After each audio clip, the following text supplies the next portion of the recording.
ini menjadi karakter kita dalam mengelola keuangan, anggaran belanja kita.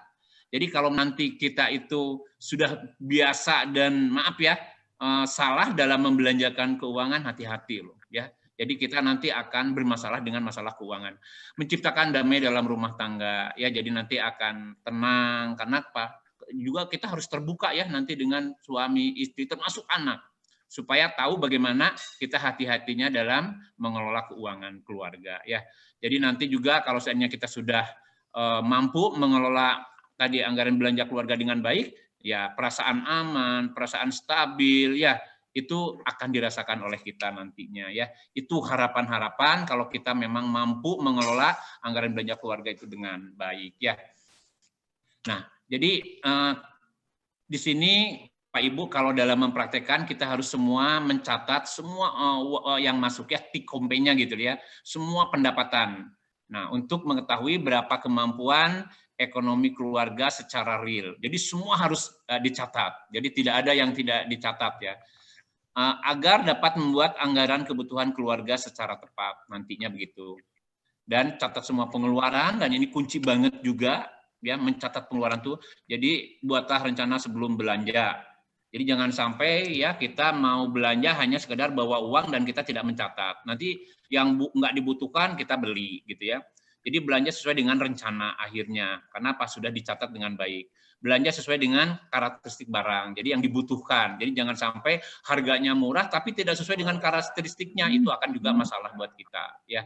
Jadi tolong ini harus diperhatikan untuk mencatat tentang pengeluaran ya Bapak Ibu.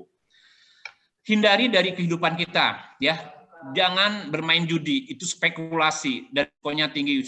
Kita berbuat dan juga ya ini jarang lah, nggak ada yang hidupnya tenang, aman ya, dan juga kaya karena judi, nggak ada. Menang tidak berkah, kalah sangat bermasalah ya, karena memang tidak dihalalkan, seluruh ekonomi keluarga akan rusak ya. Jadi hindari judi.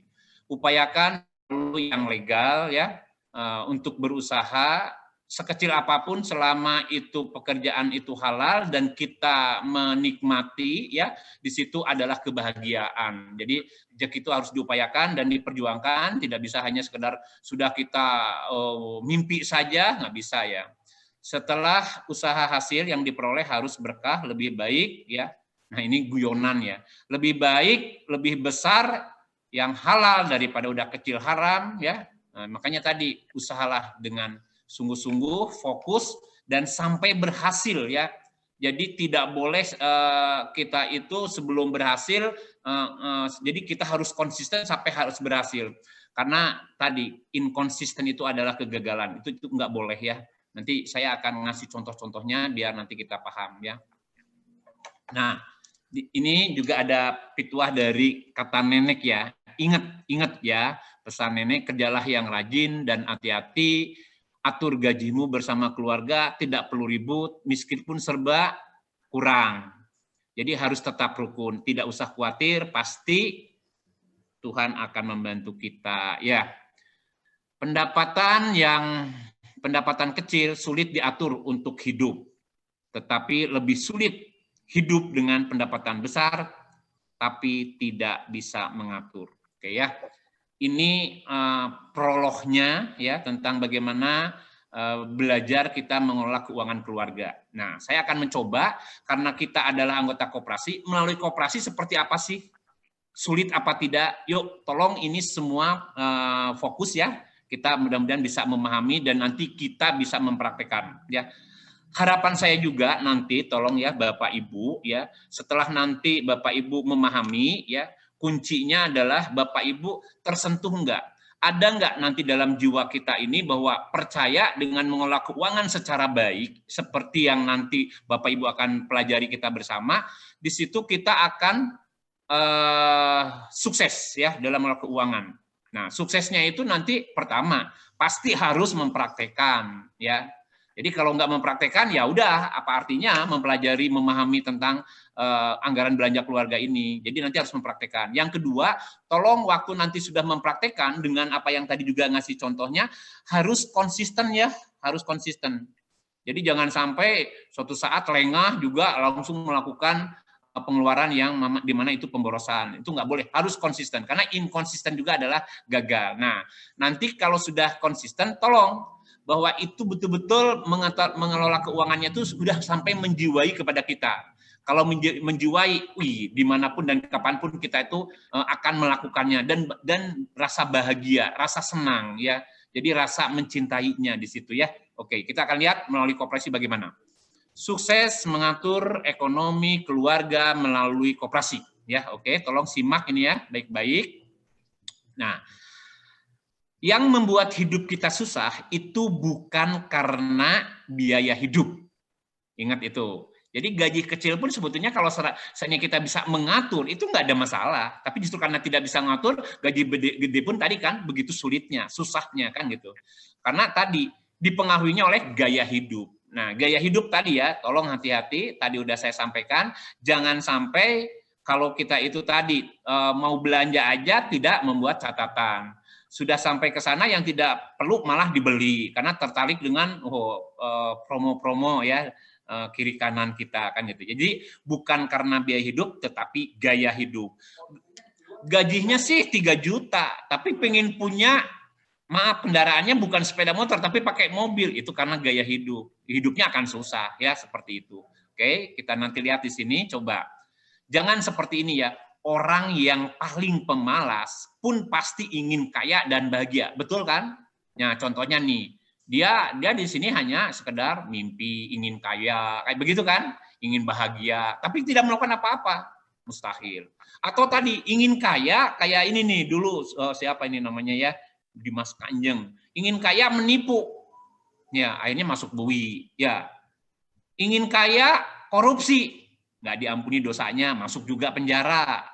Ingin kaya ternak tuyul, ini bukan zamannya, sekarang udah zaman digitalisasi ya, jadi udah bukan zamannya. Jadi kalau ingin kaya, apa yang harus dilakukan oleh kita?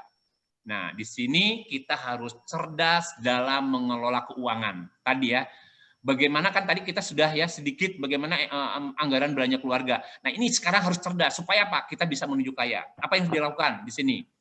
Bapak Ibu ya, kalau sudah punya gaji sekarang misalnya ya, kita bisa hidup tuh karena kita punya gaji. Nah, tapi tolong loh Bapak Ibu, punya gaji itu bukan dalam arti bahwa saya dengan mudah dengan cerdas mengelola keuangan lalu bisa kaya. Enggak, ya. Kalau kita bekerja keras, Bapak Ibu ya, kita bekerja keras menghasilkan gaji tadi ya, dengan bekerja keras itu secara finansial sebetulnya miskin loh Bapak Ibu. Ya. Jadi orang-orang yang bekerja keras untuk menghasilkan uang secara finansial miskin. Karena apa? Karena kita bekerja aktif untuk menghasilkan uang itu secara miskin. Misalnya contoh, kalau suatu saat saya tidak bekerja, berarti kan tidak ada penghasilan, tidak ada gaji. Nah, jadi hati-hati di sini. Nah, jadi sebenarnya di sini saya ingin memberikan pemahaman kepada Bapak Ibu ya, yang tadinya ada di sini beberapa pos yang diisi oleh gaji ya. Misalnya pertama, di sini ada pos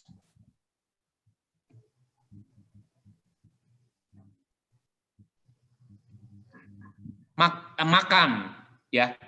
Tolong nanti kan selama ini kan untuk biaya makan, minum itu dari gaji. Padahal secara finansial, maaf, kalau kita bekerja aktif ya menghasilkan gaji itu miskin karena suatu saat kalau saya tidak bekerja aktif, nggak ada penghasilan, nggak ada gaji. Ini bahaya sekali ya Bapak Ibu. Terus yang kedua, misalnya ada pos dari gaji ini kita alokasikan untuk pendidikan. Nah, kalau suatu saat misalnya saya tidak bekerja, apalagi sekarang dalam pandemi COVID ini ya, banyak perusahaan yang gulung tikar juga ya. Ibu, banyak yang usaha ya, UMKM juga rontok ya Bapak Ibu. Nah, masa anak-anak nggak sekolah? Nah, kan itu ya. Karena apa? Kita tidak cerdas dalam mengelola penghasilan gaji ke pos-pos mana saja. Ini kita tidak cerdas. Nah, jadi ini jadi masalah gitu ya.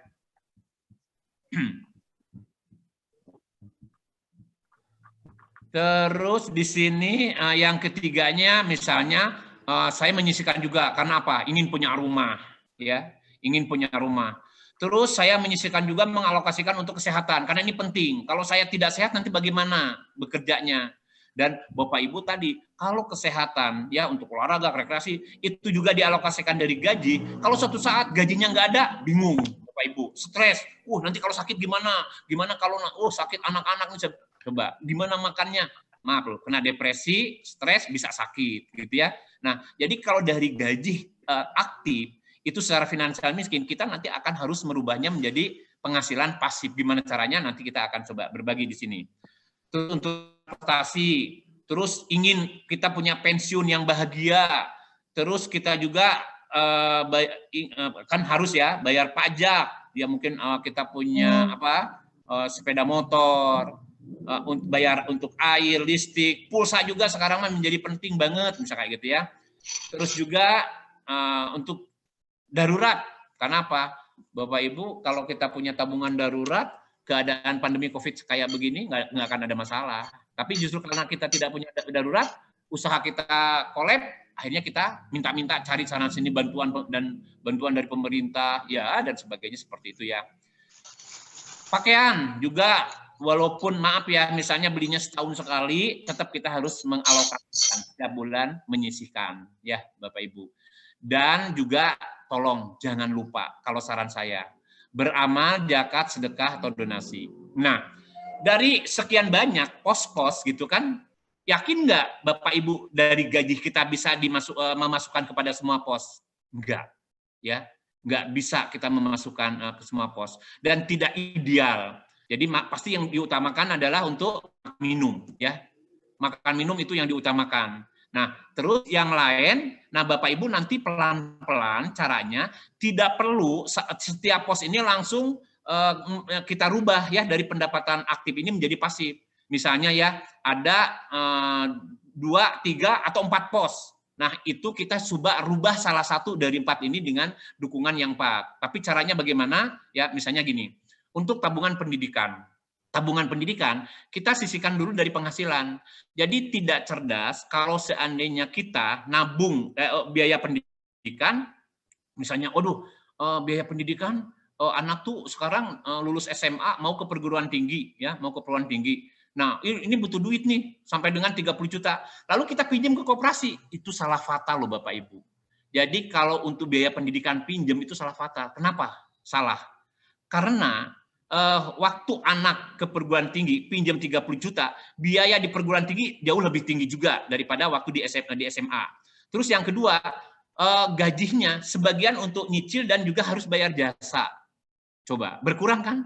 Jadi ini nggak cerdas dalam mengelola uang seperti ini. Jadi yang cerdas dari gaji sisihkan dulu untuk tabungan pendidikan, ya. Misalnya, mohon maaf ya, kalau pendidikan ini penting, satu anak misalnya maaf ya 500.000. Jadi kalau misalnya 2 anak, ya 1 juta kita sisihkan. Nah setelah kita sisihkan dengan itu baru kita meminjam koperasi. Tolong pinjam itu kan untuk produktif, harus meningkat daya belinya, meningkat kesejahteraannya. Setelah pinjam, makanya tadi kalau saran saya nih yang paling mudah dulu ya Bapak Ibu, pinjam untuk beli properti. Maaf, yang 100 juta ada, tapi yang nggak apa masuk motor nggak apa-apa ya. Nah, pinjam untuk itu, nanti nyicilnya tadi yang 1 juta setiap bulan, cicilkan ke sana. Walaupun nanti lunasnya 7 tahun, 8 tahun nggak apa-apa Bapak Ibu. Padahal nanti kan dari penghasilan gaji kita juga naik, nah itu bisa nanti untuk menambah ya, supaya lebih cepat, tidak lagi 8 atau 10 tahun. Nah, lalu biaya nanti kalau untuk biaya pendidikan dari mana? Nah, rumah yang di gang tadi, misalnya ada 2 kamar ya Bapak Ibu ya, atau 3 kamar. Itu yang walaupun di gang, tolong dikontrakan atau dikos-koskan ya. Dikos-koskan oleh kita. Yang murah aja, misalnya 1 kamar cukup dengan harganya misalnya 500.000 gitu ya 1 kamar. Jadi cukup dengan 3, mungkin dikoskan 3 orang, jadi 1,5 juta. Nah, dengan 1,5 juta berarti kita lebih besar untuk anggaran pendidikan daripada kita yang dari gaji hanya 1 juta. Kan 1 juta hanya untuk ngangsurkan ke koperasi. Nah, yang inilah nanti bisa untuk biaya pendidikan. Dan ini sudah merubah nanti Bapak Ibu, merubah dari pendapatan pasif yang ditransfernya dari gaji, nanti didapatnya dari mana? Dari hasil ngontrakin rumah. Jadi istilahnya pendapatan pasif itu tidak usah bekerja, kita menghasilkan. Nah, jadi caranya nanti seperti itu. Jadi nanti kita tidak ketergantungan dari penghasilan yang aktif. Nah, suatu saat penghasilan aktif ngeri kan? Saya pernah ngasih contoh kayak begini. Ini kejadian nyata ya, Bapak Ibu ya, kejadian nyata. Ada 2 orang janda dokter yang dulu waktu suaminya masih praktek ya, praktek dokter kan ya lumayan ya Bapak ya penghasilannya. Waktu suaminya masih praktek, nganter anaknya sekolah TK aja pakai mobil ya, si istri-istri dokter ini. Pas suaminya tuh meninggal dunia nih, dua-duanya kebetulan nyata ya. Nah, akhirnya apa? Si janda dokter ini jualan obat ya, sebagai detailer ya Bapak Ibu, jualan obat. Dia jualan obat ke rumah sakit, ke praktek-praktek dokter sahabat suaminya ya. Nah, karena apa? Dokter pun karena dia bekerja aktif menghasilkan, suatu saat dia tidak bekerja aktif, nggak ada penghasilan. Nah, jadi secara finansial penghasilan aktif itu miskin. Makanya tadi tolong pos-pos ini Bapak Ibu secara cerdas nanti pelan-pelan dirubah. Dirubah menjadi pendapatan pasif, kuncinya melalui koperasi. Karena koperasi milik anggota, dari oleh untuk anggota kan. Nah, jadi nanti setiap pos ini bisa oleh Bapak Ibu menjadi pendapatan pasif, walaupun nantinya tidak seperti ini. Jadi nanti dari gaji kita, pos untuk pendidikan, pos untuk perumahan, misalnya kesehatan, itu atau transportasi, itu setiap bulannya kan gede. Nah, itu cukup dengan satu dulu untuk satu pos ya. Nah, nanti kita bisa mengaturnya nanti seperti itu ya Bapak Ibu. Jadi nanti pendapatan-pendapatan aktif ini kita rubah menjadi pendapatan pasif ya. Termasuk nanti yang lain. Misalnya oke, sementara di sini dulu, tapi tolong Bapak Ibu nanti dicatat ya. Kalau yang ingin ditanyakan, catat dulu oleh Ibu, nanti Bapak Ibu nanti boleh tanyakan setelah saya menampilkan materi-materinya ini ya. Oke, yang lain nanti kita kembangkan, tapi ini sementara ini aja dulu ya. Saya akan pindah ke slide berikutnya. Nah ini, supaya nanti Bapak Ibu paham bagaimana sih cara merubah tadi ya, pendapatan aktif menjadi pendapatan pasif. Karena biar Bapak Ibu memahami. Kalau memahami, Bapak Ibu nanti muncul ya dalam hati kita, oh iya, ada kata percaya. Kalau percaya berarti nanti Ibu akan mempraktekkan. Ya Bu ya, Bapak Ibu akan mempraktekkan. Oke. Saya dulu pernah belajar, ya udah lama banget ya ini. Ya udah 18 tahun yang lalu lah ya saya belajar tentang Robert Kiyosaki ini. Ini sangat luar biasa Bu ya tentang aliran uang. Oke ya. Di sini nanti ada jalur kiri dan jalur kanan. Jalur kiri ada jalur orang-orang miskin dan menengah ya bekerja keras untuk uang. Beda dengan jalur kanan. Kalau jalur kanan adalah maaf ya, di sini jalur orang-orang kaya di mana uang itu justru bekerja keras untuk tuannya gitu ya. Gimana sih coba lihat di sini ya Bapak Ibu. Jalur orang miskin dan menengah bekerja keras untuk uang ya. Siapa saja sih di situ? Nah, ya, yang pertama adalah dia adalah pekerja. Pekerja itu ya dia buruh ya Bapak Ibu ya. Nah, biasanya dia tuh pekerja atau buruh, dia bekerja untuk sistem, ya. Jadi dia tidak punya sistem, tapi bekerja untuk sistem. Beda kan? Kalau misalnya konglomerat punya perusahaan, berarti tadi dia memperkerjakan gitu, karena dia punya sistem. Bedanya kan gitu. Kalau di sini pekerja ini bekerja untuk sistem, makanya disebut orang miskin, ya. Orang miskin adalah orang yang bekerja untuk sistem, dia bekerja keras untuk mendapatkan uang. Itu yang pertama. Yang kedua adalah pekerja mandiri. Nah, pekerja mandiri di sini beda, bukan bekerja untuk sistem, tapi di sini bekerja dengan sistem. Dia punya sistem sendiri, ya. Bekerja dengan sistem. Misalnya, mohon maaf tadi ya, misalnya pedagang, itu sistemnya dia sendiri. Misalnya dia dokter, ya, itu pekerja mandiri, ya, pekerja mandiri. Jadi di sini bekerja dengan sistem, dia dengan sistem. Dan pedagang, dokter, misalnya gitu ya, yang memang dia tidak bekerja untuk orang lain. Nah, ini disebutnya jalur kiri. Jalur kiri adalah jalur orang miskin dan menengah bekerja keras untuk uang. Wow, jadi ini bekerja aktif ya Bapak Ibu, bekerja aktif untuk mendapatkan uang, miskin loh secara finansial. Oke. Sekarang masuk kepada jalur kanan ya. Di mana jalur kanan adalah orang kaya, ini jalannya orang kaya, di mana jalannya orang kaya, uang itu bekerja keras untuk Anda. Uang bekerja keras untuk Anda. Jadi ya jadi tuannya. Jadi uangnya ini bekerja keras untuk tuannya, kan gitu ya. Nah, yang misalnya contohnya di sini adalah pemilik usaha ya. Pemilik usaha biasanya, maaf ya, para konglomerat kayak gitu ya, pemilik usaha. Nah, dia menciptakan sistem, dia memiliki sistem. Nanti kalau orang yang bekerja di dalam usahanya itu sebagai pekerja yang kayak jalur sebelah kiri, dia bekerja untuk sistem. Kan bedanya begitu. Jadi di sini menciptakan atau memiliki sistem itu adalah pemilik usaha. Nah, atau paling tidak nih kalau orang kaya itu ya, jadi uang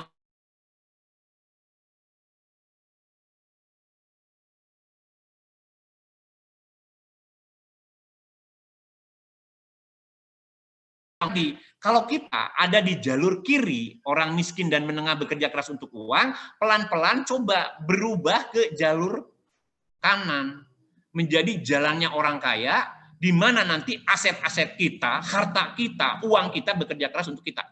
Nantinya gitu. Ya, kalau belum menjadi seorang pengusaha, nanti padahal saya menyarankan juga kita nggak usah takut untuk menjadi seorang pengusaha, nggak usah takut, gitu ya. Nanti akan saya motivasi untuk kita untuk menjadi seorang pengusaha. Atau tadi kalau nggak mau ya udah kita menginvestasikan uang aja gitu. Boleh menginvestasikan uang. Mana saja, misalnya mau investasi di misalnya kalau saya sih menyarankannya ya misalnya nabung saham, investasi di properti ya. Emas boleh aja, logam mulia emas silahkan ya, kemarin cukup bagus ya naik gitu ya, tapi kita harus juga mempelajari dan kita harus memahami tentang bagaimana ini risiko-risikonya, kita harus mempelajari semua. Ya, oke, catat dulu nanti kalau ada yang belum puas, karena apa saya ingin menyelesaikan dulu, nanti kita akan diskusi ya Bapak Ibu. Sekarang pertanyaan, ya ini dengan tadi gambar seperti ini. Siapa yang ingin miskin? Ada nggak?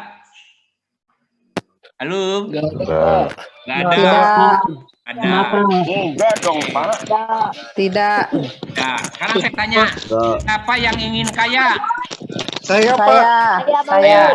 Bapak Ibu salah. Jangan ingin kaya. Ya. Tapi mau kaya. Jangan, harus kaya ya. Oke, jadi kita nanti harus kaya. Jangan ingin kaya. Kalau ingin kaya mah mimpi ya Bapak Ibu ya. Kita harus kaya. Gimana caranya? Nih, Bapak Ibu coba berubah. Kalau Bapak Ibu harus kaya, cara mengelola keuangannya harus berubah. Nah, di sini ada nggak Bapak Ibu yang mengelola keuangannya seperti ini? Yaitu kelompok 1, kelompok melarat. Utang, dapat duit, bayar utang, belanja, utang lagi. Ada nggak? Kalau ada, berubah. Jangan di kelompok ini, karena melarat. Banyak loh Bapak Ibu ya. Dulu saya pernah survei ya, ada pedagang di daerah Pasar Kosambi ya Bu ya, di belakang itu kan di bawahnya itu ada yang jualan sayur, jualan macam-macam ya Bu ya, buah-buahan gitu. Nah, mereka itu biasanya dulu tuh ya, saya udah lama banget ya. Mereka biasanya data itu nggak punya modal. Mereka datang ke pasar, memang dia punya ada yang jongkoknya di bawah, tidak pakai jongkok itu loh, pakai ngampar itu ya. Dia datang ke sana, mohon maaf di sana tuh ada pelepas uang rentenir ya, bawa uang banyak ini gitu. Nah, di sana juga barang dagangan dari truk-truk itu datang pagi-pagi ya, jam 3 pagi itu sudah datang. Nah, si pedagang-pedagang ini biasanya pinjam ke rentenir. Sudah pinjam lalu dia beli dagangan yang di truk-truk itu. Terus sudah gitu dia ngampar, jualan ya pagi itu ya. Jualan sampai sore Bu. Setelah sore ya dia misalnya mohon maaf dia pinjam 1 juta, pagi-pagi pinjam 1 juta, jualan. Terus sore habis misalnya ya, sore habis. Dia terkumpul uang itu rata-rata bunganya itu Bu ya, sehari itu 5% loh. Ya, itu rata-rata dan itu kecil loh 5% itu sehari. Jadi kalau misalnya pinjam 1 juta, dia harus bayar 1.050.000 kan. Kecil kan hanya bayar 50.000, padahal dia sendiri punya penghasilan sampai dengan 1.100.000. Jadi akhirnya 50.000 dipakai bayar bunganya ke si rentenir, 50.000 dia pakai belanja, pulang ke rumah bisa makan. Tapi besoknya ngutang lagi. Udah ngutang lagi, jualan lagi, dapat duit, bayar utang, terus belanja, besoknya ngutang lagi. Coba bisa seperti ini loh Bapak Ibu ya. Jadi ini disebut tadi utang, dapat duit, bayar utang, belanja, ngutang lagi, itu kelompok 1 melarat. Bapak Ibu rubah, jangan yang kayak begini ya. Nah, terus juga di sini ada kelompok 2, kelompok miskin. Kalau kelompok miskin dapat duit belanja habis, ada apa enggak? Ada. Nah, itu juga harus dirubah. Kita masih mengelola keuangan tetap miskin. Karena apa? Dapat duit belanja habis dan banyak loh Bapak Ibu. Tadi contoh aja, saya pernah kayak gini. Saya ngomong kan tadi ceritanya adalah tadi pedagang pasar ya Bu ya. Tapi pas saya nanya kepada peserta waktu luring ya tatap muka di sini di Puskobdit, saya tanya, Pak, jangankan pedagang, saya aja PNS Pak merasa tadi kesindiran Pak katanya ya, kesindiran seperti kelompok satu melarat. Loh kenapa? Iya, saya udah punya utang dulu. Saya punya utang dulu, nanti kalau gajian bayar utang ya, bayar utang terus tadi sisanya pakai belanja. Kalau belanjanya kurang, saya utang lagi Pak katanya gitu. Waduh, ngenes juga gitu ya dengan cara seperti ini gitu ya. Tapi tolonglah, ini kita mulai hindari. Kenapa? Nanti ini ada jalan-jalannya bagaimana kita harus menghindari dan kita harus melakukan menjadi lebih baik. Yang kedua tadi kelompok miskin dapat duit belanja habis dan ini pun masih banyak loh Bapak Ibu. Dapat duit belanja habis ini adalah tadi kelompok miskin. Yang ketiga, ini yang paling banyak nih, kelompok pas-pasan. Di mana kelompok pas-pasan dapat duit, ya terserah dapat duitnya dari mana, dari dagang, dari gaji, dari apa gitu ya. Terus belanja, setelah belanja nabungnya kalau ada sisa. Berarti kalau nggak ada sisa, nggak nabung, ya. Nah, hidup kelompok pas-pasan itu inilah yang paling banyak. Dan masa depannya belum jelas ya Bapak Ibu, kelompok 1, 2, 3, ini masa depannya belum jelas.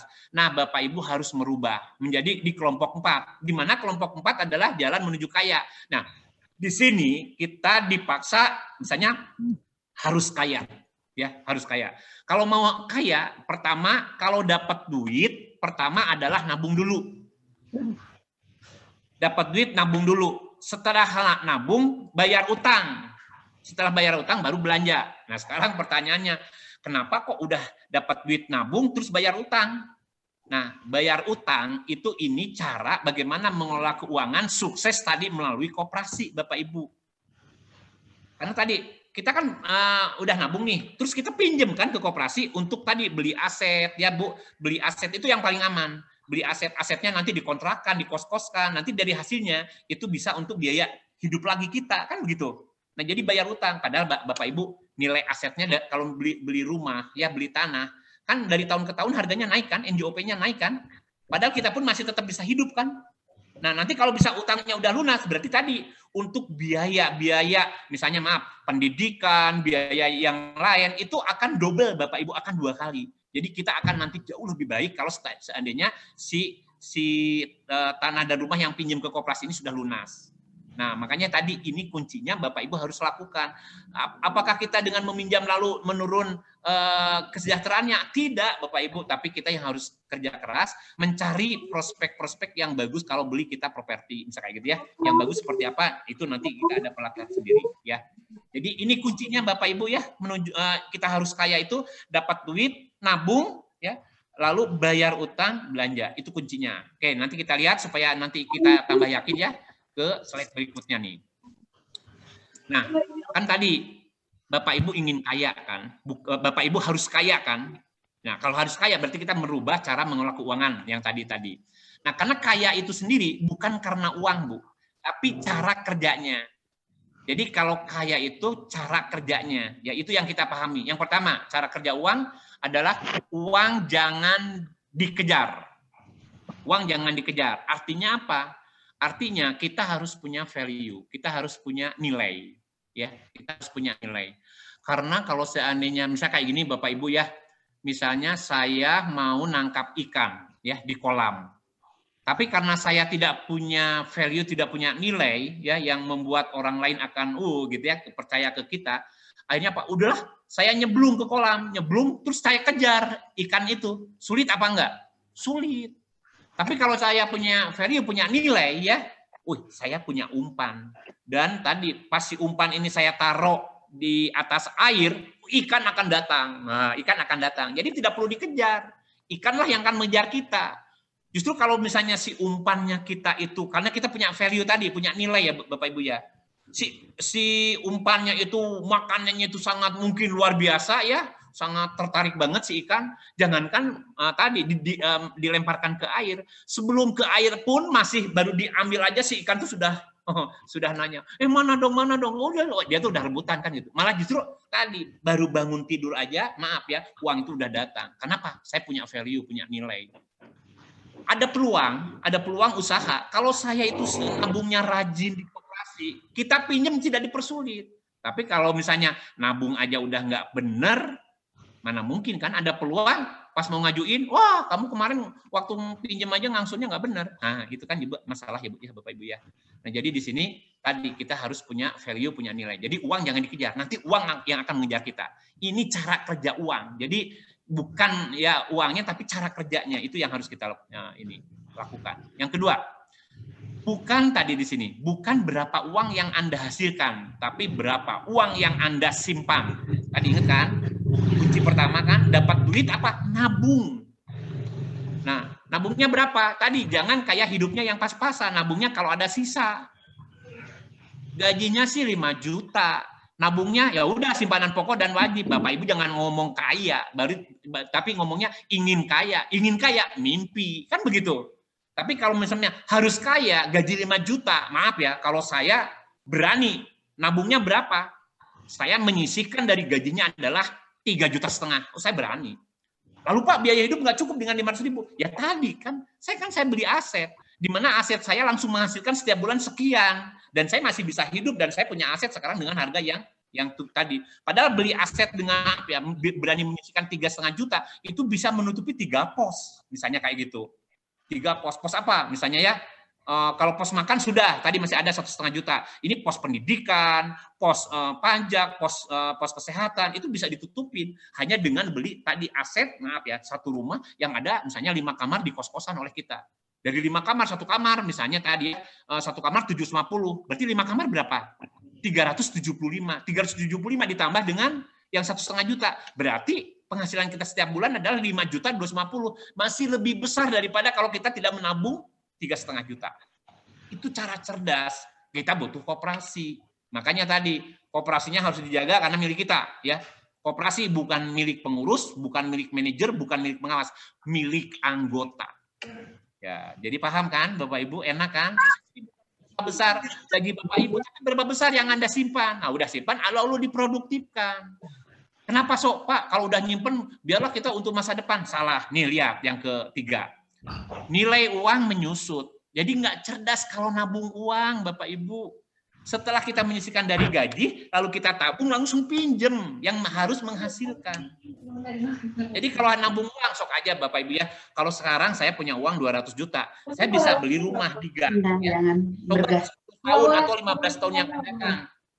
200 juta bisa nggak beli rumah kayak yang sekarang? Kan nggak mungkin kan, nilai uang tuh menyusut. Jadi nggak cerdas kalau hanya nabung uang. Kita harus cepat setelah nabung langsung pinjam untuk yang produktif Bapak Ibu. Di koperasi semua pinjam untuk produktif. Koperasinya sehat, kitanya meningkat kesejahteraannya dan menuju kaya. Gitu ya Bapak Ibu. Yang keempat, jangan invest di bidang yang tidak Anda kuasai. Nah, jadi Bapak Ibu, tolong kalau tidak menguasai di bidang usaha, Bapak Ibu jangan invest di situ ya. Tadi kalau saya kasih contoh tentang properti, misalnya tadi yang paling mudah dan aman ya, properti, logam mulia ya, Bapak Ibu logam mulia, misalnya emas tadi, boleh itu. Karena uang itu ada misalnya logam mulia emas, emas itu adalah uang. Artinya apa? Kalau kita suatu saat butuh langsung dijual, langsung laku. Karena emas adalah uang, gitu ya. Tapi tadi kenaikannya tidak bagus misalnya apa properti atau Bu mohon maaf ya nabung saham tapi saya tidak menyarankan walaupun boleh ada undang-undangnya kok Pak boleh nggak trading jual beli saham boleh untungnya bisa besar kita harus jadi pialang saya punya ilmu tentang trading tapi karena ada fatwa mohon maaf ya Bapak Ibu tapi kalau Bapak Ibu yang tidak memakai fatwa dari MUI bahwa trading itu haram silahkan aja saya nggak melarang. Tapi kalau saya tidak bermain di situ. Tapi saya nabung saham boleh. Kalau nabung boleh. Tapi kalau trading itu ada risiko tinggi ya. Kalau kita nggak jago sebagai pialang jangan. Kalau nabung itu karena misalnya nabung retail negara aman ya dijamin oleh negara. Ya kalau saya nabung yang sukuk ya itu diperbolehkan dan dapat lisensi dari MUI. Jadi sukuk itu boleh. Sukuk itu adalah syariahnya Bank Indonesia dan itu retail negara. Oke, aman misalnya kayak gitu ya. Jadi nanti Ibu tinggal memilih. Jadi boleh nabung saham, boleh properti, beli properti ya, itu aman ya. Atau misalnya tadi logam mulia emas. Tapi kalau misalnya yang berspekulasi ya Bapak Ibu harus menguasai. Kalau enggak ya dagang pun Bapak Ibu harus menguasai. Dan bagaimana ini pun nanti akan diberikan pelatihan-pelatihan tentang manajemen usahanya ya dari lembaga inkubator yaitu koperasinya. Dan ini yang paling benar adalah seperti ini. Yang kelima ya ini ada 5 cara kerja uang untuk menuju kaya. Yang kelima tadi sekali lagi Bu, catat pengeluaran. Catat pengeluaran. Kalau misalnya tadi setiap hari kita beli bakso, ya tolonglah jangan setiap hari beli bakso. Malah lebih sehat kalau beli baksonya misalnya seminggu sekali gitu kan. Jadi jangan setiap hari, misalnya kayak gitu ya. Jadi ini pemborosan. Bisa kita kalau juga untuk kesehatan kenapa tidak? Misalnya cukup dengan seminggu sekali. Nah, jadi ini cara kerja menuju kaya itu seperti ini ya. Bapak Ibu harus paham nih. Nah, orang ini nantinya akan begini nih. Orang kaya nih tidak bekerja untuk uang. Orang kaya bikin uang bekerja untuk mereka. Satu ingat kayak begini Bapak Ibu ya. Mohon maaf nih, ini bedanya negara maju dengan negara berkembang ya. Kalau negara maju, tadi ini juga akhirnya untuk contoh biar Bapak Ibu lebih percaya dan kalau percaya Bapak Ibu akan mempraktekkan ya. Misalnya negara maju. Di negara maju, contoh misalnya Amerika ya Bapak Ibu ya, Amerika. Orang-orangnya bekerjanya biasa Bapak Ibu. Orangnya tuh bekerjanya itu biasa, tapi yang luar biasa bekerjanya adalah asetnya. Hartanya, uangnya, itu yang bekerja luar biasa untuk orang-orangnya. Nah, jadi kalau negara berkembang berbeda. Ya maaf ya, misalnya contoh negara Indonesia. Di sini yang bekerja keras adalah orangnya untuk mendapatkan uang. Makanya tadi, kalau orangnya bekerja keras, aktif untuk mendapatkan uang secara finansial, miskin. Ini bedanya negara maju dengan negara berkembang, seperti itu. Nah, jadi kita pun walaupun ada di negara berkembang, ya, tapi kita punya koperasi yang hebat yang akan membantu kita untuk menuju kaya tadi, ya tolong mendingan Bapak Ibu nanti tadi cerdas ya. Sekarang nggak apa-apa, kita bekerja keras untuk mendapatkan uang, tapi tolong dibantu oleh koperasi, nanti pendapatan aktif ini kita rubah menjadi pendapatan pasif. Kalau pendapatan pasif, Bapak Ibu, semua pos sudah bisa dibiayai oleh pendapatan pasif. Bapak Ibu hanya tinggal duduk ongkang-ongkang, pagi-pagi seolah-olah maaf ya, uang itu udah datang kok, baru bangun tidur uang udah datang kok, nggak usah kerja keras. Itulah cara kerja di mana ya si harta, si aset, si uang bekerja keras untuk tuannya. Begitu loh, dengan cara merubah pendapatan aktif ke pendapatan pasif. Beda di sini kan? Hanya orang miskin dan menengah yang bekerja keras untuk uang. Wah, kerja banting tulang siang malam untuk mendapatkan uang. Itulah orang miskin. Orang kaya membelanjakan uang untuk aset. Nih bedanya Bu, orang miskin dan orang kaya nih. Orang kaya membelanjakan uang untuk aset. Artinya apa? Jadi orang kaya kalau beli rumah itu aset. Aset itu menghasilkan. Aset itu sama dengan kayak gini. Uang masuk ke kantong saya, itu aset. Jadi kalau saya beli rumah, uang itu masuk ke kantong saya. Kenapa? Saya tidak ingin beli rumah hanya menjadi misalnya pengeluaran. Saya nggak mau. Mungkin tadi saya beli rumah, sebagian dipakai oleh saya, sebagian dipakai usaha, sebagian dikontrakan, sebagian untuk apa silakan ya. Yang penting produktif dan menghasilkan. Nah itulah cara orang kaya, gitu ya Bapak Ibu. Orang miskin membelanjakannya itu adalah liability. Jadi liability itu adalah pengeluaran Bapak Ibu. Jadi uang dari kantong kita keluar. Kalau aset kan dari luar masuk ke kantong kita. Kalau liability misalnya gini, mohon maaf, saya dapat warisan dari orang tua, terus saya beli mobil, saya beli rumah. Rumah dan mobil itu adalah liability. Karena apa? Harus dibiayai, biaya listriknya, pajaknya, ya punya untuk itulah maintenance-nya, termasuk mobil pun. Kalau orang kaya beli mobil, mobilnya dipakai usaha, usahanya misalnya untuk ini dia punya untuk wedding, perkawinan itu loh Bu, bisa disewakan untuk mobil pengantin, itu orang kaya. Makanya berpikirlah untuk aset. Jadi kalau membelanjakan itu aset, jadi itu menghasilkan uang masuk ke kantong kita. Kalau liability itu pengeluaran, uang keluar dari kantong kita. Nah, sekarang tinggal pilih Bapak Ibu ya, mau beli aset atau mau liability, dan itu semua bisa dengan mindset pemahaman yang lebih benar. Tuh, di sini kan aset adalah sesuatu yang menghasilkan uang untuk kantong kita. Aset menghasilkan uang untuk kantong kita. Sedangkan liability adalah sesuatu yang mengeluarkan uang dari kantong kita. Pilih oleh Bapak Ibu. Oke, karena ini masih mumpung ada waktu, saya ingin sekarang Bapak Ibu banyak bertanya. Justru kalau tidak bertanya berarti tidak paham dan tidak akan mempraktikkan. Jadi semua harus bertanya, akan saya jawab semuanya. Oke, sekarang silakan untuk bertanya. Siapa yang mau bertanya duluan? Mangga. Halo. Halo. Ya, silakan. Masa kalau nggak bertanya berarti tidak mau kaya. Ya, siapa? Halo, Pak. Ayo, silakan bertanya. Halo. Sok gantian. Ini Pak nih. Siapa dulu? Ya. Sok Pasalamun, mangga. Ya, siap. Pak, Ya. kita perlu motivasi buat anggota. Minta Ya. 39 ya untuk supaya anggota itu ya jadi orang kaya gitu, Pak. Ya. Kata-kata yang mendorong supaya anggota kami di Koperasi Kopdi Tunas Harapan itu mereka itu semangat untuk jadi orang kaya gitu. Gimana Pak? Minta 3 kata-kata yang saya akan motivasi nanti, ya. Betul. Terima kasih Pak. Ya.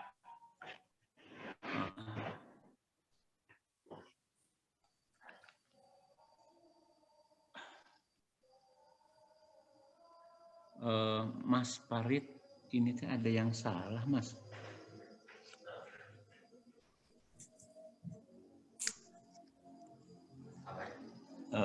Coba ya. Sukses mengelola keuangan. Kalau mau dimasukin ke sana gimana? Zoom-nya dibuka dulu. Dibuka dulu lagi. Terus Zoom yang ini. Sebentar ya Pak ya. Ya, nggak apa-apa, terima kasih. Ininya di stop share dulu. Nah, sok share lagi. Nah, itu dia. Nah, ini kan. Sukses. Nah, udah. Saya ingin ke sini nih. Mas hadir Mas.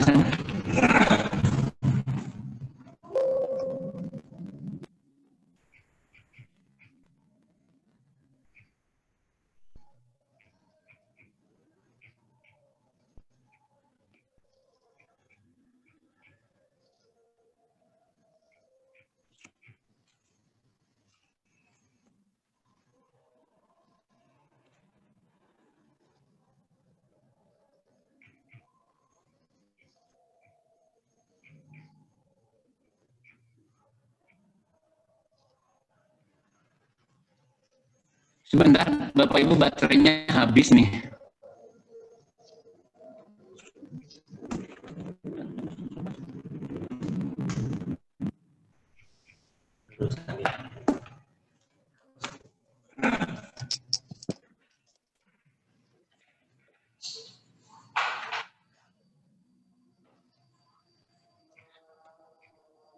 Ini udah bisa kelihatan ini Mas? Udah. Halo Bapak Ibu, ini bisa kelihatan ya? Bisa Pak. Jelas Pak. Bisa ya? Bisa Pak. Jelas. Oke. Ini untuk motivasi tadi bagaimana anggota mau menuju kaya gitu ya. Nah, pertama begini Bapak Ibu. Bapak Ibu tolong sampaikan kepada anggota bahwa koperasi itu ini menurut peraturan Menteri Koperasi nomor 24 tahun 2015 ya. Nah, sekarang pun dengan Undang-Undang Cipta Kerja ya Bu ya, Undang-Undang Cipta Kerja ini yang berkaitan juga dengan koperasi sudah ada PP-nya, ada peraturan pemerintah ya.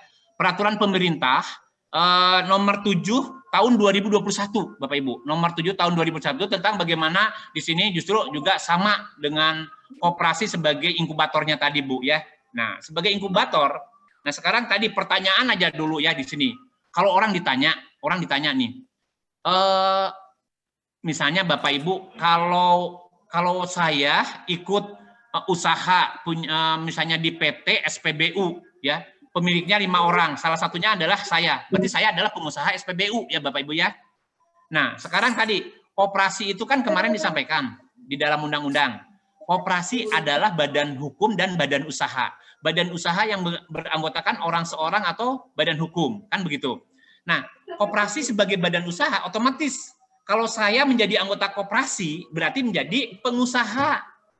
pengusaha demokrasi koperasi, Bapak Ibu. Nah, kalau seorang pengusaha, kalau pinjam itu untuk usaha yang produktif. Nah, sebagai pengusaha yang produktif gitu ya. Nah, di sini disebutkan koperasi adalah badan usaha. Koperasi adalah tadi anggota ya usaha badan usaha koperasi. Anggota koperasi adalah pengusaha. Kalau pengusaha, maaf ya, kalau pinjam untuk usaha selalu untuk produktif. Kalau pinjam untuk usaha produktif, inilah menuju kayanya, kan gitu. Tadi kita sudah ajarkan kan, si anggota kalau mau menjadi anggota atau siapapun yang akan meminjam, berikan tentang cerdas mengelola keuangan yang tadi ya Bapak Ibu ya. Nah nanti setelah itu ajak ke sini. Kamu tuh pengusaha. Kalau pinjam untuk yang produktif, kalau yang konsumtif kamu salah, kan gitu. Berarti nggak cerdas dalam mengelola keuangan. Kalau udah cerdas mengelola keuangan, berarti pinjam untuk usaha produktif, untuk menuju kaya, kan gitu ya. Nih, anggota ini koperasi sebagai inkubator ya Bapak Ibu ya. Nanti sebagai inkubator, siapa sih yang harus diinkubasinya? Yaitu anggota-anggota kita supaya dia tadi diajarkan manajemen usahanya ya, pelatihan dasarnya, punya itulah sampai-sampai dia nanti menjadi pengusaha yang berkualitas. Kalau seandainya sudah menjadi pengusaha kualitas nih, anggota koperasi sebagai pengusaha, khususnya pemula ataupun tadi lah, misalnya yang sudah menjadi anggota lama, harus menjadi pebisnis yang berkualitas, yang mampu menjadi profitable, jadi menghasilkan untung. Nah, jadi kalau pinjam ke koperasi harus untung, harus profit, ada profitnya. Ya, itu yang pertama. Terus nanti setelah untung, berarti cara bisnis itu harus terorganisasi dengan bagus. Jadi memiliki pengelolaan organisasi bisnis. Kenapa? Ini koperasi sebagai inkubator, ya Bapak Ibu. Memiliki bisnis yang bagus, yang benar, dan bisa sustainable. Sustainable itu bisa terus usahanya berkelanjutan. Karena apa? Karena dampaknya di sini positif bagi, maaf ya, masyarakat yang juga membeli produk seperti itu. Nah, jadi nanti maaf, anggotanya harus diajarkan seperti itu supaya termotivasi untuk menuju kaya. Nah, lalu apa yang harus kita lakukan? Ya tadi, Bapak Ibu pertama ajarkan tentang literasi keuangan ke anggota, yang kedua baru ajarkan si anggota ini untuk jiwa-jiwa sebagai seorang pengusaha. Pinjam harus untung. Nah, sekarang pertanyaannya, pinjam untuk biaya pendidikan, kan selama ini boleh kan gitu. Pinjam untuk pendidikan langsung untung apa enggak? Enggak. Oh, itu Bu, menurunkan kesejahteraan, menurunkan daya beli ya Pak ya. Menurunkan daya beli. Pinjam apalagi maaf untuk biaya sakit. Pinjam hanya sekedar untuk kebutuhan sesaat aja, atau pinjam untuk biaya makan. Parah Bapak Ibu, seperti ini, kan gitu. Nah, jadi ini cara-cara nanti mengajarkan ke anggota mau berusaha pinjam untuk produktif dan di situ menuju kaya, ya. Misalnya, mohon maaf nih Bapak Ibu, mohon maaf ya. Kalau kita sudah punya tabungan, Pak, hidup saya udah cukup, gaji saya kan 5 juta. Saya nabung di koperasi udah besar juga, nabung 1 juta dan 4 juta untuk biaya hidup saya udah cukup. Ya udah, saya nggak perlu lagi pinjam. Bapak Ibu salah, ya. Bapak Ibu tadi, kalau itu dari pendapatan aktif kita bekerja, ya itu miskin kan? Mau nggak sih Bapak Ibu dengan sudah nabung 1 juta setiap bulan ya, pokok wajib dan simpanan-simpanan khususnya tadi menyisihkan dari itu, dan mungkin tadi tabungan Bapak Ibu sudah gede lah, ada mungkin 25 juta misalnya ya, udah 25 juta karena 25 juta berarti udah 25 bulan lah menjadi anggota. 25 bulan itu kan hanya 2 tahun. Nah, udah 25 juta. Nah, Bapak Ibu disarankan cepat beli rumah, cari properti ya. Mau harganya yang 200 juta, apalagi di Puskobit ada loh pinjaman perumahan ya, dan itu jasanya maaf kecil banget lagi Bapak Ibu ya. Nanti dipakai oleh koperasi dan pinjamkan ke anggota. Nah, nanti tolong dipaksa suruh beli rumah, tapi rumahnya yang prospeknya bagus ya, yang bisa juga nanti dikontrakan atau dikos-kosan. Nah, nanti nyicilnya dari mana? Tadi satu ya dari hasil si properti itu menghasilkan. Terus kalau misalnya yang kurang ya udah nyicil, kalau itu kan jasanya pastilah ketutup lah. Tapi ini nanti sebagian dari tadi yang kita sisihkan 1 juta setiap bulan tadi. Nah, Bapak Ibu ya, nanti kalau ini misalnya maaf ya, Pak, saya udah nggak sanggup, ini baru 2 tahun. Di sini bukan ganti rugi Bapak Ibu, tapi bagi hasil. Kalau sudah 2 tahun biasanya, dulu belinya berapa? 200. Kalau udah 2 tahun, oh, maaf ya, bisa laku 300 loh. Kalau 300, berapa sih saya harus melunasin ke koperasi? Oh, dengan jasanya masih untung loh. Jadi yang ada bagi hasil. Jadi tidak pernah rugi pinjam kalau kita cerdas. Ya ini akhirnya Pak. Berarti kita kalau daripada udah 2 tahun, mendingan beresin aja, biarin aja kita nunggu. Nggak rugi kok, kita punya aset kok, kan gitu. punya aset. Nah, jadi kita menuju kaya caranya nanti seperti ini. Berikan motivasi seperti ini kepada anggota, ya. Karena koperasi adalah sebagai inkubator, ya.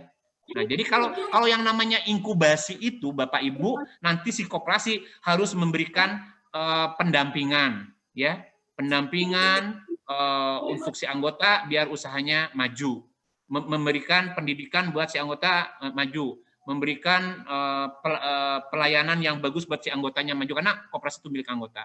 Nanti cara-caranya adalah seperti itu, ya, ya Pak ya. Ya. Oke, ada yang lain lagi silakan, banyak-banyak boleh. Terima kasih Pak. Iya, sama-sama.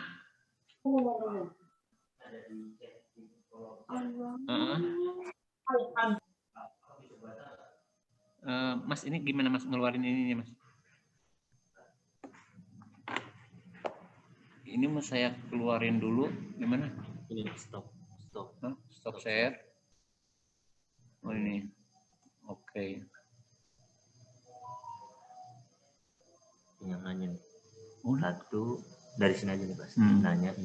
Oke, baik. Ini ada di kolom chat ya yang bertanya. Ini dari Anggitia Prahandita ya. Maaf mau nanya Pak Ahmad, wajarnya patokannya nabung itu berapa persen dari penghasilan? Nah, Bapak Ibu ya, berapa persen dari penghasilan? Kalau saya ya, kalau saya dulu pertama 20%. Tapi setelah saya tahu dan saya maaf ya punya kemampuan untuk pinjam besar dan menghasilkan, saya berani 100%. Dari penghasilan saya 100%, selalu nanti pokoknya disisihkan nanti untuk beli properti gitu. Kurang pinjam dulu ke koperasi. Nah, kenapa saya berani? Karena tadi sebagian dari pos-pos ini sudah punya penghasilan pasifnya. Jadi saya masih bisa hidup dengan penghasilan pasif itu. Diproduktifkan lagi, dapat penghasilan lagi. Nah, jadi kalau sekarang Bapak Ibu jangan berapa tadi ya, walaupun saya berapa besar penghasilan, jangan dulu misalnya berapa persen seperti itu. Tapi Bapak Ibu tadi atur ya. Bapak Ibu dari penghasilan untuk biaya makan berapa, untuk biaya pendidikan berapa segala macam. Nah, itu nanti berapa poin, tabungan berapa yang bisa diambil, disisihkan dan aman untuk tadi misalnya maaf ya beli properti, karena properti mah menurut saya baru 1 tahun aja misalnya udah balik nama oleh kita pinjam ke koperasi, nggak mampu jual bagi hasil. Jadi nggak ada ruginya Bapak Ibu beli itu ya. Misalnya atau misalnya mau beli emas boleh, tapi kan emas kecil ya. Jangan-jangan nanti kalau emas misalnya emas mendingan nabung aja deh, misalnya kayak gitu ya. Kalau emas nabung aja. Nah, jadi Bapak Ibu nanti tolong dari pos-pos ini berapa yang paling aman itu yang akan kita untuk tadi nabung dan untuk pinjam untuk ngangsurnya. Nah, jadi tapi harus Bapak Ibu cepet ya. Setelah nabung itu Bapak Ibu cari tadi properti mana yang prospeknya bagus, cepet cari. Mana yang bisa ini. Jadi jalan-jalan ke gang-gang, nanti di kontrakan atau di kos-kosan. Nanti seperti itu ya. Itu dari Ibu Anggitia. Terus ini dari Rifa ya, dari Rifa. Izin bertanya Pak, menurut Bapak bagaimana cara ampuh menghilangkan kebiasaan dari pengelolaan uang kelompok miskin? Nah, jadi tadi kuncinya begini. Setelah pelatihan ini, Bapak Ibu ada nggak dalam hati kata percaya bahwa saya bisa merubah pengelolaan keuangan akan menjadi lebih baik? Nah, karena sehebat apapun saya sebagai seorang motivator ya, mempengaruhi Bapak Ibu, kalau di dalam hati Bapak Ibu setelah pelajaran ini tidak, padahal harusnya memahami ya, tidak ada kata percaya dalam hatinya, susah untuk berubah. Tapi kalau sudah ada percaya, tolong nanti Bapak Ibu praktekkan ya, praktekkan. Setelah praktekkan, ingat apa langkah berikutnya? Konsisten. Jangan ya inkonsisten, kalau inkonsisten juga gagal. Jadi harus konsisten. Kalau sudah berhasil, boleh nanti cari yang lain, nambah yang lain boleh. Tapi konsisten dulu kepada yang pertama, ya. Nanti setelah konsisten, Bapak Ibu di situ betul-betul menjiwai. Kalau menjiwai itu, ya kayak inilah bekerjanya tuh kayak kita itu mengejar apa ya? Bekerja karena hobi. Nah, seneng kan? happy kan, tidak ada tekanan kan, misalnya seperti itu, ya. Jadi misalnya Jadi seperti presiden itu. mah nggak tahu. Ya, itu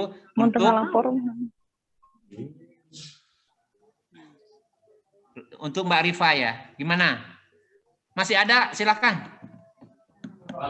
Selamat malam Pak Ahmad. Ya. Saya dari Koperasi Ya, Alexa. boleh, silakan. Mau tanya nih Pak, kalau di Puskopdit ada Ya. pinjaman untuk beli rumah ya Pak ya. Kalau sudah 2 tahun pinjam, mau dilunasi, apa ada penaltinya Pak? Gitu, terima kasih. Ya. Kalau di Puskopdit, kalau udah lebih dari 1 tahun itu tidak ada penalti, hanya bayar bunga terakhir aja. Tapi kalau Bapak Ibu sebagai anggota, ya, kalau Bapak Ibu sebagai anggota primer, Bapak Ibu lihat aturan main di primernya ya Pak, Bapak Ibu ya. Saya tidak bisa mempengaruhi kalau itu. Jadi itu tergantung aturan main di primernya. Tapi kalau di Puskopdit yang selama ini setelah lewat dari 1 tahun itu boleh dilunasi dan tidak ada penalti, hanya bayar bunga terakhir. Karena sekali lagi Bapak Ibu, koperasi dari oleh untuk anggota dan kami menghitung secara ekonomis tidak rugi. Kenapa harus mencari keuntungan yang maaf ya, yang merugikan anggota? Kalau buat Puskopdit seperti itu. Tapi kalau Bapak Ibu di anggota di primer itu sesuai dengan aturan di primer, kami nggak bisa mempengaruhi itu, ya Pak ya. Oke, ini ada pertanyaan juga ya dari Ibu Cicih Mintarsih nih. Izin bertanya Pak, bagaimana cara mengelola uang dengan baik? Soalnya selama ini saya dibilang saya sangat buruk dalam mengelola keuangan. Ya udah Bu, Ibu ya, Ibu Cicih, tolong Ibu tadi pelajari materi ini, nanti minta. Nah, Ibu mulai dari diurut tadi ya. Mulai mana sih yang namanya, maaf tadi pemborosan, Ibu harus dicatat ya.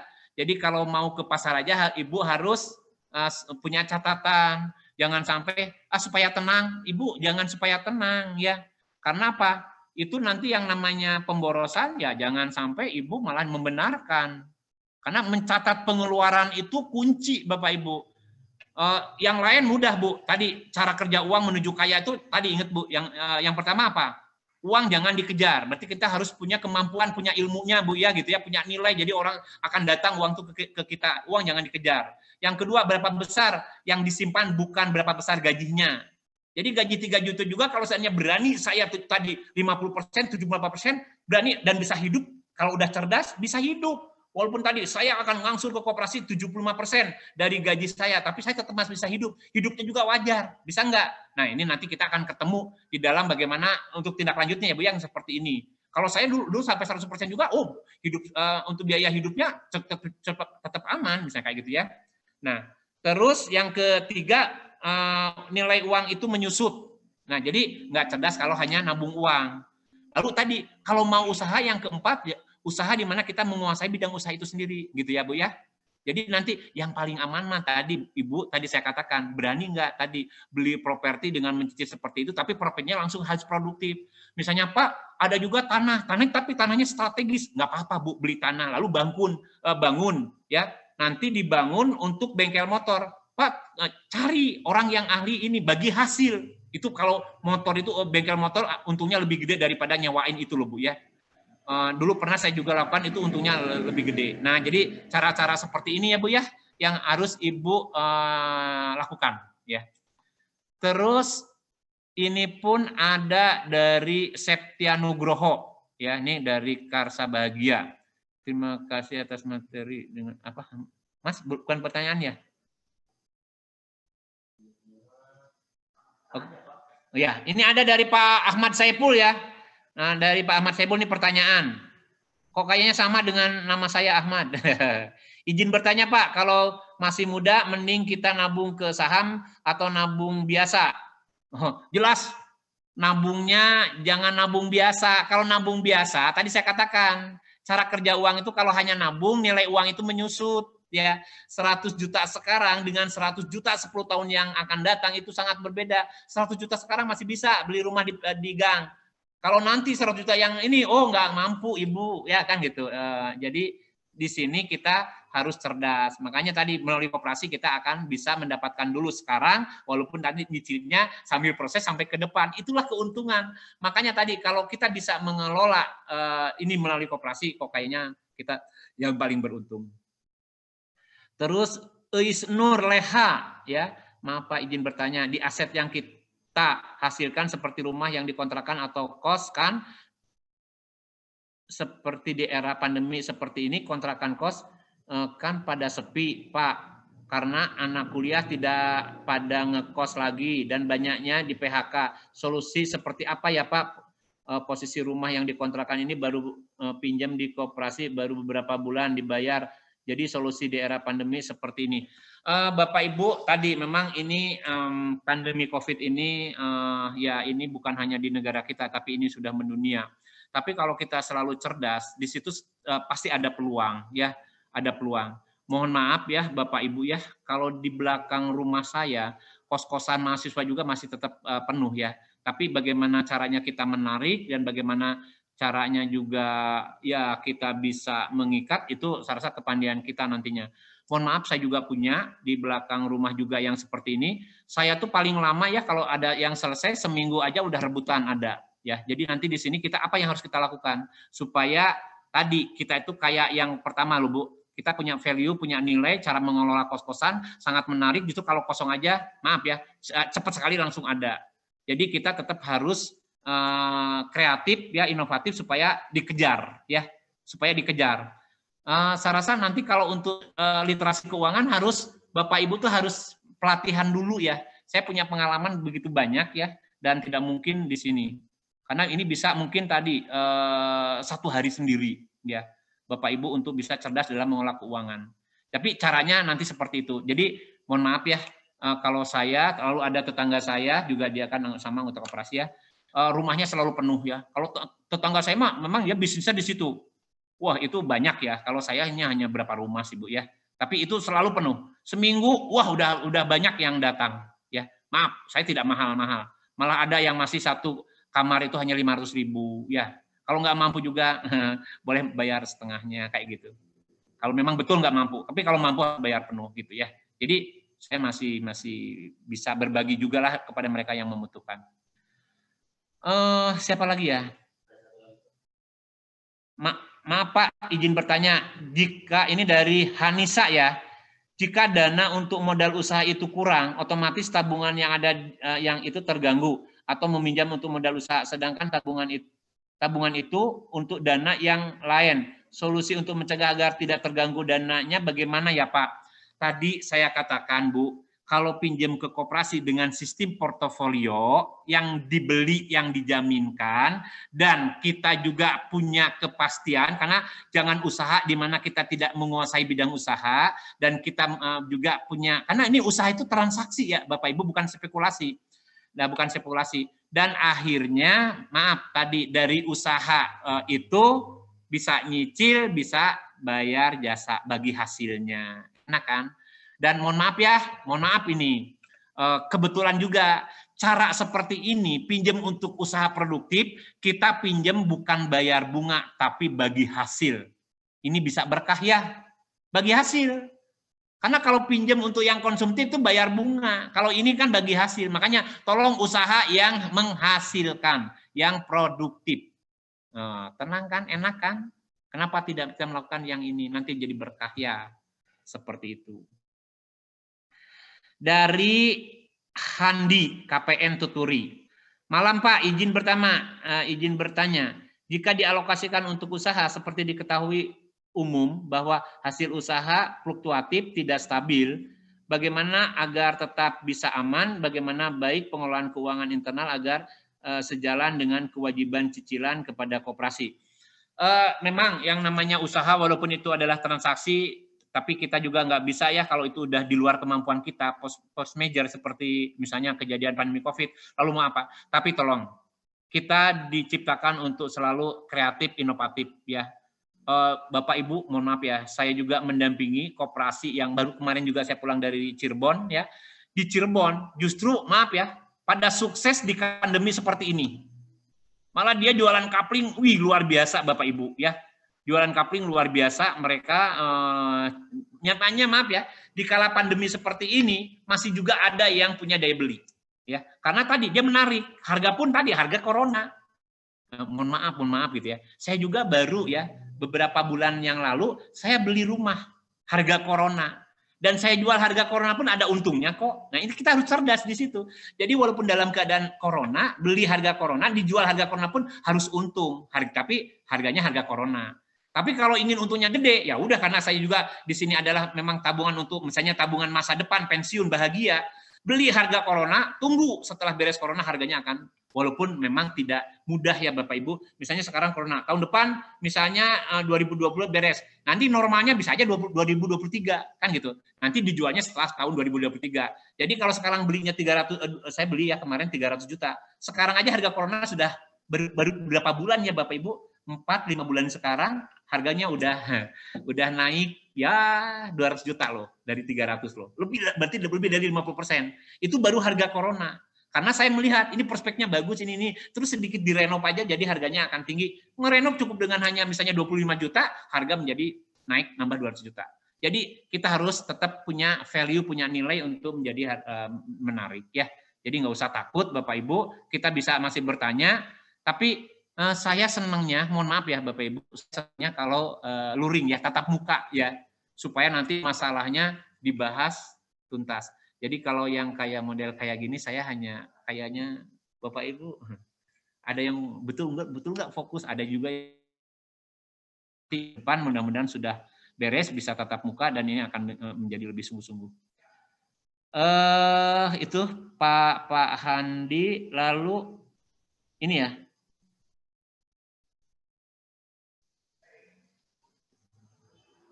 Izin bertanya dari Siti Mariam.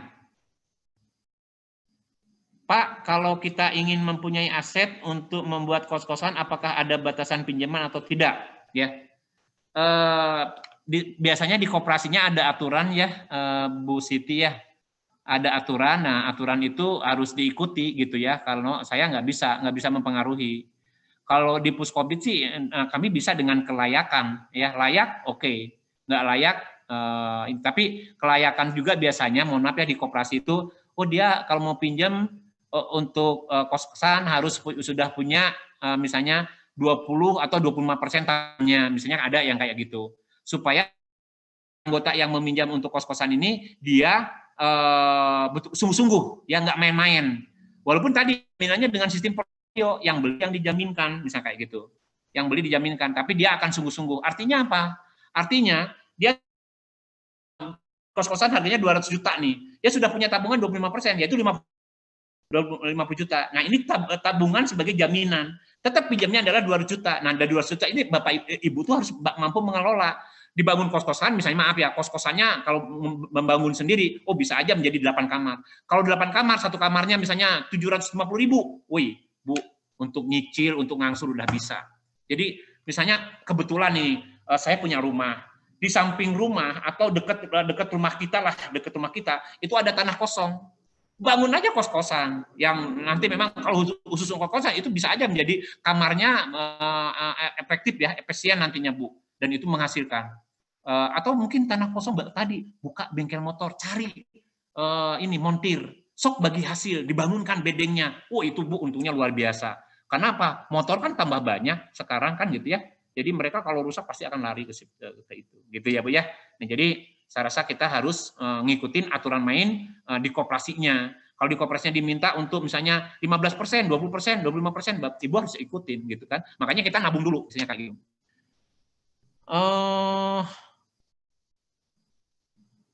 Apa ya? Udah ya Mas?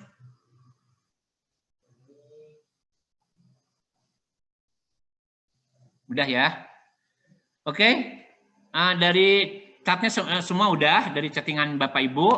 Kalau masih ada satu lagi terakhir sebelum diakhiri ya, karena udah lewat ya Mas. Oke, ada nggak satu lagi yang mau bertanya terakhir?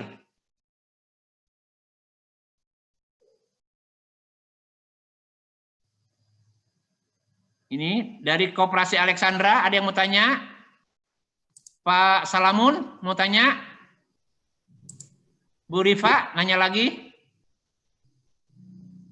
Mbak Sisil, cukup? Cukup, Pak. Gimana cukup? Oke. Kalau cukup, Pak Heri mau tanya? Cukup, Pak, cukup. Cukup jelas. Cukup, baik. Kalau cukup, terima kasih Bapak Ibu telah mengikuti materi pelatihan tentang anggaran belanja keluarga. Mudah-mudahan bisa menginspirasi Bapak Ibu untuk melakukan satu perubahan menjadi lebih baik mengelola keuangan keluarga Bapak Ibu. Itu saja yang bisa kami sampaikan. Terima kasih dan saya akhiri. Assalamualaikum warahmatullahi wabarakatuh. Waalaikumsalam. Terima kasih Pak. Terima kasih Pak. Terima kasih, Bapak. Terima kasih Pak Ahmad. Oke. Terima kasih juga, Pak. Alhamdulillah dengan berakhirnya materi dari Pak Ahmad, maka acara pelatihan pada hari ini kita cukupkan. Sampai ketemu besok untuk materi berikutnya. Terima kasih, saya akhiri. Assalamualaikum warahmatullahi wabarakatuh. Selamat malam, selamat beristirahat. Malam Pak. Terima kasih. Terima kasih Pak. Terima kasih Pak. Mangga. Mohon izin. Mohon izin keluar Pak. Mangga.